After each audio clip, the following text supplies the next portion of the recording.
Hey guys, this is Diana Ballard, and welcome to the Mom Training Podcast, where we discuss the skills and strategies to create possibilities in motherhood and make it more fun, efficient, organized, and peaceful. You can find more information or connect with me online at dianaballard.com or at Diana Ballard Live on social media. What's up, ladies? So glad that you're here today. Let's talk about connection and the healthy connective relationship with our spouse that we all crave and want, right? The harmonious, the lovey-dovey, the working together, the supportive, that's all good for our emotional and mental health, as well as it makes life easier, right? So I hope that today's episode can spark some ideas of how you can increase your love and connection in your own relationship. We're talking about this today for two reasons. I just recently had my 5-year anniversary. Woohoo! We made it 5 years. Now, we were friends for 5 years before that, so it kind of feels like 10 years. But, 5 years of us working together, as husband and wife, and it's been great. It's been awesome. So, I've been reflecting on my relationship, the fun things that we've done, the challenges that we've been through, what has brought us closer, and how I feel our relationship is going after the 5 years of being married. We've traveled all over the place. We've done over 10 countries in this 5 years that we've been married. We are on to our third kid. We've moved a bunch of times. We're in grad school. There's just been so many things that have happened. I'm sure with your marriage, you could be I know, I could go through a list of dang, look what we accomplished in this amount of time, right? So if you've only been married a couple years, keep going. It's so awesome. It's worth it. It's totally, and I'm only 5 years in. I'm excited for what it's like in 10, 15, 20, right? So, and the second reason we're talking about this is because I recently had the opportunity to interview a mom who is looking for better ways to connect with her husband on a daily and weekly basis. So we'll touch on both of these things as we dive into the podcast today. So first, I want to say that we as women need connection way more than men. First, if you think about it, it's a great gift. So in my case, my husband is a rock for me. He's down to earth and helps me chill out when my emotions are all going crazy and twirling me all over the place. And he's like, dude, just do this. It's oh, well. You're right. Right? I need him. I need him to be a rock. I can't have him be an emotional person like I am. I need you to hold me down. Keep me steady. That's what I need, right? But in order for that grounding and the steadiness to actually work, we need to be connecting on a normal basis. I need to feel connected to him and that I have some support as I am complex with my needs, struggles, or whatever. And in the last 5 years, we found that it's in the little moments as well as the planned quality time moments that add up to me feeling content and connected. I can think of maybe twice my husband's come to me and been I feel like we need to connect more, right? and me, it's a couple times a week, I'm so... what are you doing? I need to feel you connected to me. Are you still there? What? How are we doing? And he's we're good. I'm totally fine on my side. It's okay, well, and, interviewing this other mom, she, feels the same. It's her husband is very steady and, he's I feel like we're fine, but let's spend some more time together, So we're going to talk about a couple things that can help with connection. So this is just tapping into just a handful of things. There's so many different things that we can do.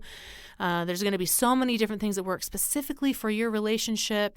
If you're in a relationship at all right now, whatever, just let's go in, let's, talk about some things and see what happens here.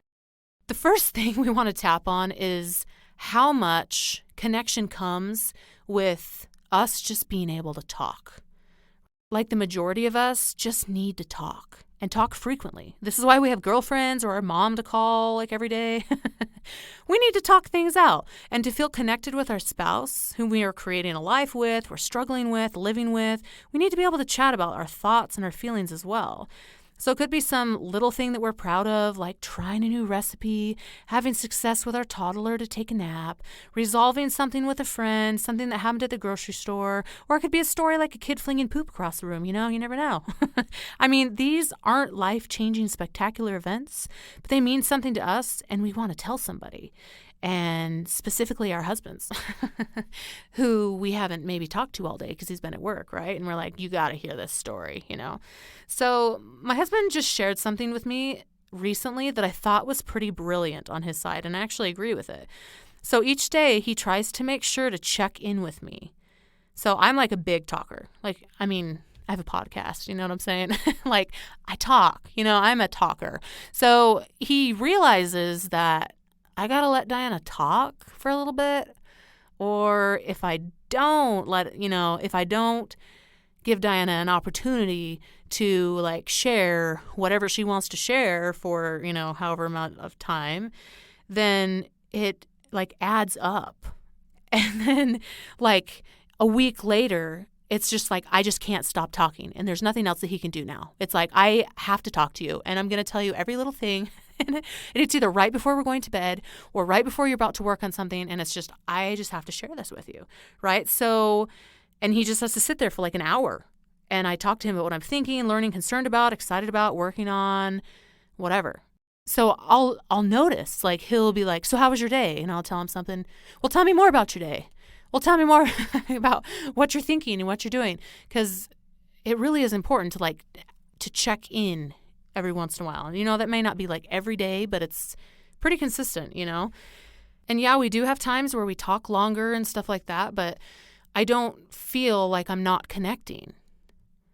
But having a little bit of daily check-in makes me continue to feel connected. So then it doesn't get to I'm not feeling connected.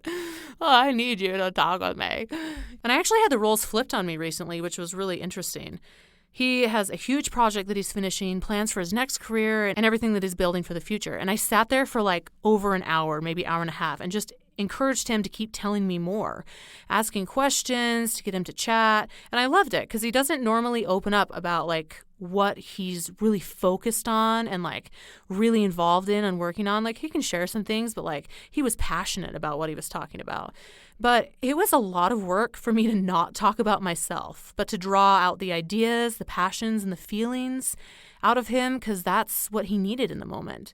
And I can see how it'd be challenging for him when we have our long conversations of me sharing my guts out, right, and my passions or whatever, because most of the time I'm just telling him stuff that I don't want him to fix. And I just want him to listen, tell me that I'm doing a good job, or encourage me that's awesome, Diana. That's rad. You should totally keep doing that, right? Or sympathizing with me if something sucked and it was this was really hard. He's I'm so sorry. That must be so frustrating. It's that's all I need you to say. And we could have the excuse of, well, he just needs to be okay with me wanting to talk for a minute. It's not that hard, right? It is kind of hard, I'm going to be honest, to sit there and just listen for an hour. I just had it happen to me. I'm oh, I understand. Wow. But we have the ability to control our own actions, reactions, and the ways we're proactive in getting what we need. So let's focus on what we can do while we work on teaching him what we need and being patient as he learns. So how can we be a little more proactive with our need for connection and to talk, to be able to share and connect with them? So whether you need to check in or chat each day, every other day, twice a week, whatever. What ways can we create an opportunity to chat and spend quality time connecting with our spouse? First can be to strategically create little moments for connecting or talking, ways that might take a little pressure off the hubs while we share our thoughts and daily activities.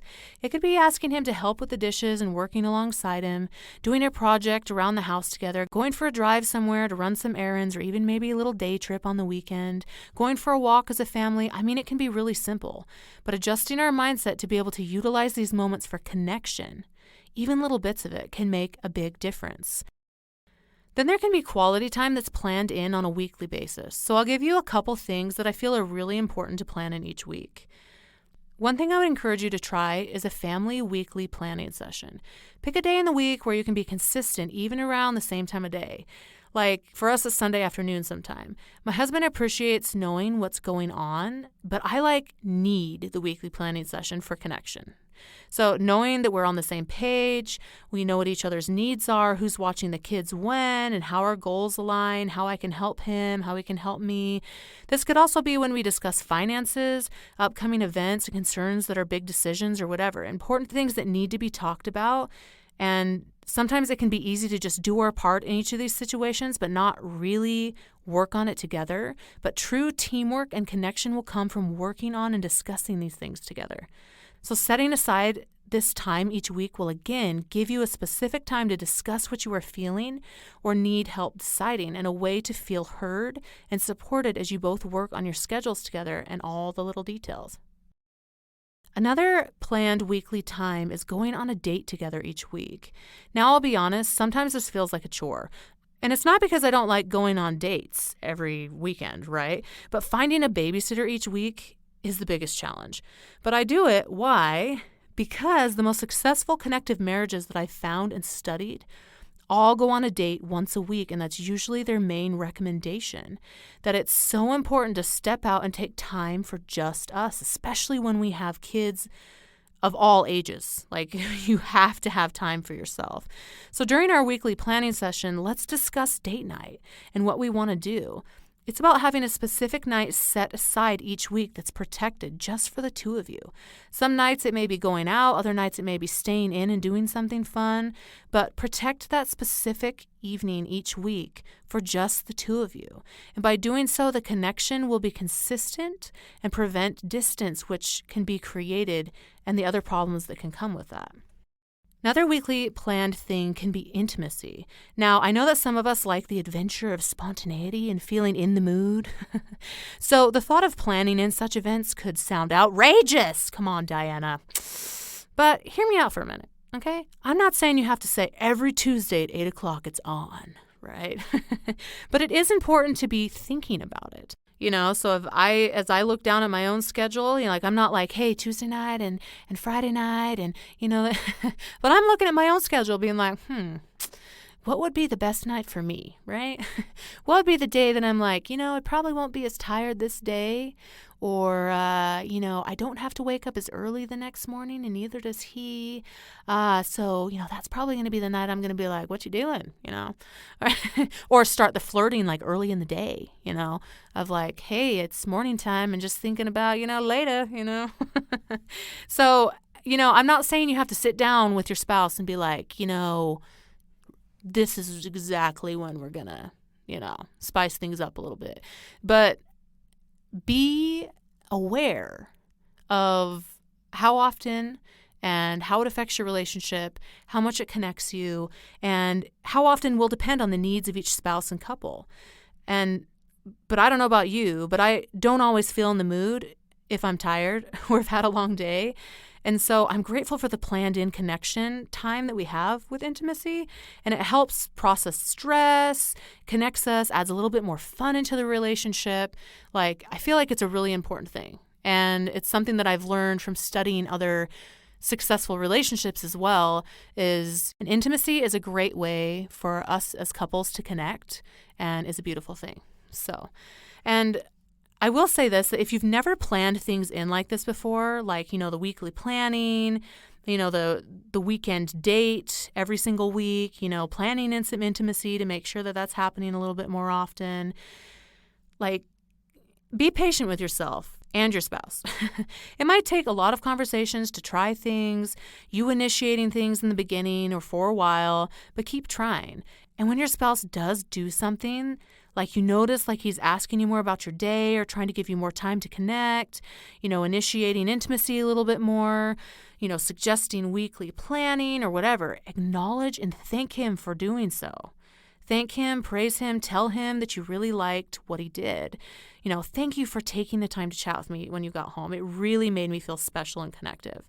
And honestly, like, that has probably been one of the biggest things that's created change in our relationship in the last 5 years. Is I will share something with him, and then as he works on it and I notice, like, I say something, right? Like, thank you so much. And sometimes it gets repetitive. Like, it's like, oh, I wish I could just enjoy this moment right now instead of having to tell him thank you for it. Like when he says something sweet or, does something, brings me flowers or something, like, instead of me just saying thank you, like, I go more into detail of, that really made me feel beautiful. That made me feel special. You are just such a great husband. Like, I'm so grateful to have have you, and it's like reinforcing him wanting to do more. Like he's like, oh, that was good. Like that was a good thing. I'm going to do that again, or sharing, I really like when you do this. Like, just so you know, like it really makes me happy and connected with you, So you have to tell him. You have to tell, like, at least for my husband, I have to tell him. Like, if not, like, he's just like, oh, here's some flowers. I've heard that this is what women want, I've heard that women like a foot rub or, like to be given chocolate, but do you actually like this? You have to give him feedback, right? And as humans, we all need positive feedback and thrive off of it. And our husbands are one of these humans, and it makes a huge difference if they feel they're doing something that makes us happy. Because men don't always know what their wives need, and we need to teach them and to be patient in the process. We don't change overnight. We can't expect them to either. And in a lot of cases, like, being in a relationship, like a serious relationship, like for long periods of time is new for both of us. So we both need to learn like what each other's needs are, how we can connect with each other. And it goes back to the very first thing that we talked about, which is talking.